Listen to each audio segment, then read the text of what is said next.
হচ্ছে ফেব্রুয়ারি মাসের 25 তারিখের মিটিংয়ে।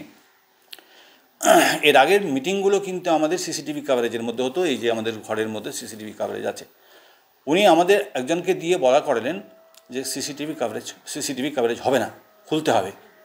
আমি ভাবলাম যে স্কুল আগে আমার মূল জিনিস, ঠিক আছে বাবা, যদি দরকার না থাকে সিসিটিভি খুলে দাও।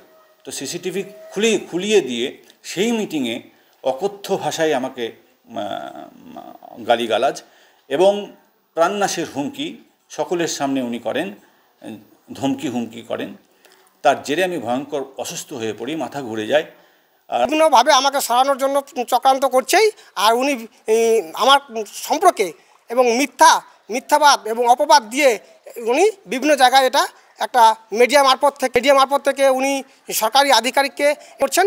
এটা কিন্তু বরাবরই করে যাচ্ছেন এবং এটা কিন্তু এর আগেও ইনি কিন্তু মিডিয়া করেছিলেন। আমাকে সরাসরি প্রেসিডেন্ট হিসেবে তার মানতে তিনি চান না, কারণ আমি যেহেতু একটা সোশ্যাল ওয়ার্কার, আমাকে তিনি প্রাধান্য দেন না। এবং আমার পরিচালন কমিটি যে সমস্ত আছে পিআই মেম্বার থেকে গার্জেন নমিনি, এবং তাদেরকেও তিনি কোনো রকম প্রাধান্য না দিয়েই একের পর এক জটিলতা তৈরি করে এবং কাজ করে যাওয়ার প্রবণতা ওনার দেখে যাচ্ছি। স্কুল পরিচালন সমিতির সভাপতির পদে আসেন সিভিক ভলেন্টিয়ার, আর তার বিরুদ্ধেই অভিযোগ উঠেছে প্রধান শিক্ষককে গালিগালাজ করার। সিভিক সভাপতি বনাম প্রধান শিক্ষকের দ্বন্দ্বকে ঘিরে ব্যাঘাত স্কুলের স্বাভাবিক পরিবেশে। লাটে ওঠার জোগাড় স্কুলের পঠন পাঠনের পরিবেশ। 2022 সালের নভেম্বর মাসে মালদার হবিবপুর ব্লকের আইহো হাই স্কুলের পরিচালন সমিতির সভাপতি হন civic volunteer Sanjay Barman. School কর্তৃপক্ষের দাবি, ওই পদ পাওয়ার পর থেকেই বিভিন্ন কাজে তিনি জটিলতা তৈরি করে চলেছেন, তার মর্জি মাফিক কাজ করে চলেছেন। নানা ক্ষেত্রে তিনি বিভিন্নভাবে স্কুল কর্তৃপক্ষের সঙ্গে অসহযোগিতা করছেন। সম্প্রতি স্কুলে এক বৈঠকে প্রধান শিক্ষককে অকথ্য ভাষায় গালিগালাজ ও প্রাণে মারার হুমকি দিয়েছেন বলে অভিযোগ, যার জেরে অসুস্থ হয়ে পড়েন বলে দাবি প্রধান শিক্ষক অভিজিৎ মিশ্রের। সভাপতির কাজে অসন্তুষ্ট স্কুলের অন্যান্য শিক্ষকেরাও।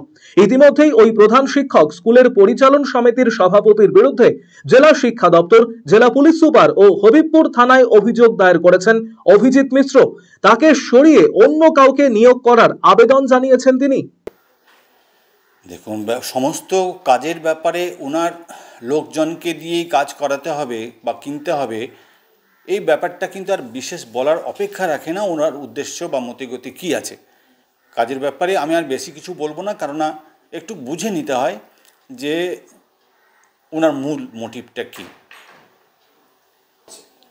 আমার মনে হচ্ছে ওনার কায়েমি স্বার্থে কোনো আঘাত লাগছে, আমি বাধা দিচ্ছি এবং সেই বাধার মুখে পড়ে ওনাকে হয়তো অনেক কিছুই যে সমস্ত জায়গাতে বিল্ডিং হোক বা স্টেশনারি গুডস হোক, যে কোনো ব্যাপারে ওনার স্বার্থে ঘা লাগছে, এই কারণেই কিন্তু উনি বাধাটা দিচ্ছেন।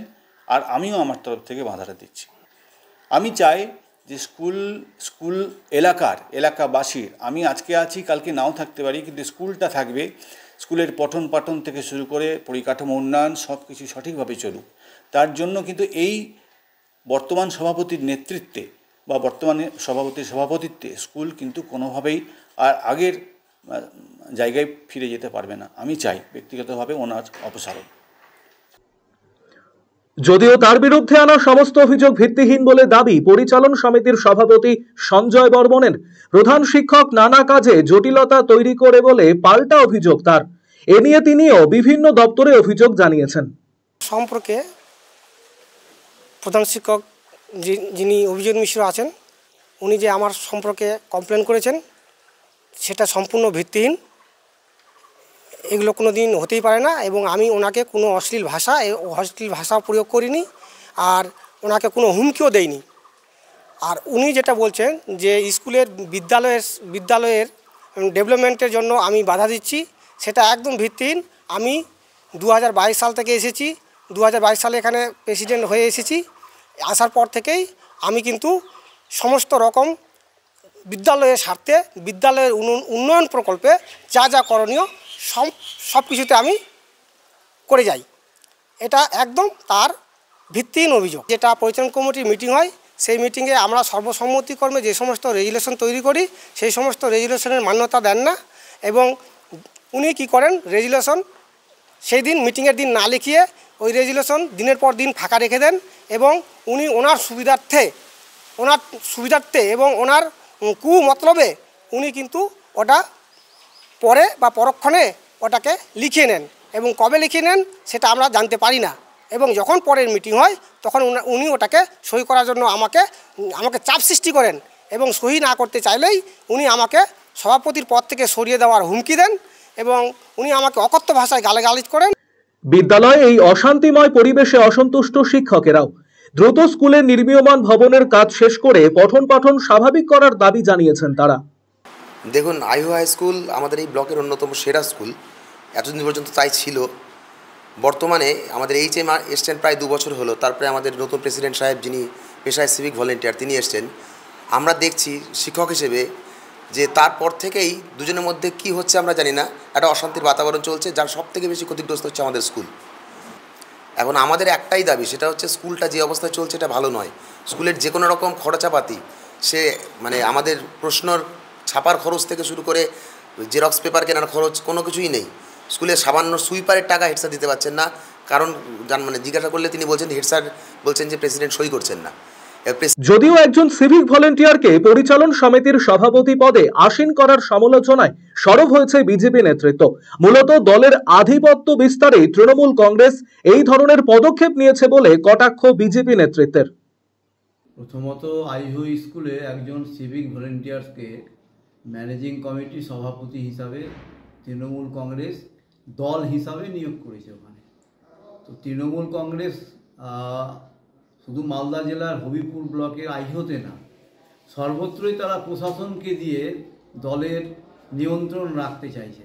কারণ তারা দল এমন একটা পর্যায়ে পৌঁছেছে তৃণমূল কংগ্রেসের, যে দলের লিডারদের নিয়ন্ত্রণে আর দল পরিচালনা করতে ওরা পারছে না। এই দৈন্য অবস্থা তৈরি হয়েছে তৃণমূল কংগ্রেসের। তারই একটা বড় উদাহরণ যে দলীয় কোনো কার্যকর্তা, লিডার বা প্রশাসনের কোনো ব্যক্তির উপর তারা ভরসা রাখতে পারছে না, যার জন্য একজন সিভিক ভলেন্টিয়ারকে সেখানে সভাপতি হিসাবে মনোনীত করেছে। শিক্ষা ব্যবস্থা পশ্চিমবঙ্গে ভেঙে চুরমার। তবে তৃণমূল নেতৃত্বের দাবি, ইতিমধ্যেই প্রশাসনের কাছে অভিযোগ দায়ের করা হয়েছে, আইনি পথে এর সমাধান হবে। তৃণমূল শিক্ষাঙ্গনে অরাজকতা কোনোভাবেই বরদাস্ত করবে না বলে জানিয়েছেন জেলা তৃণমূল মুখপাত্র। আইহো হাই স্কুলের পরিচালন সমিতির সভাপতি এবং ওখানকার প্রধান শিক্ষকের মধ্যে যে বচসার কথা আপনারা বললেন, আমরা ঘটনাটা শুনেছি।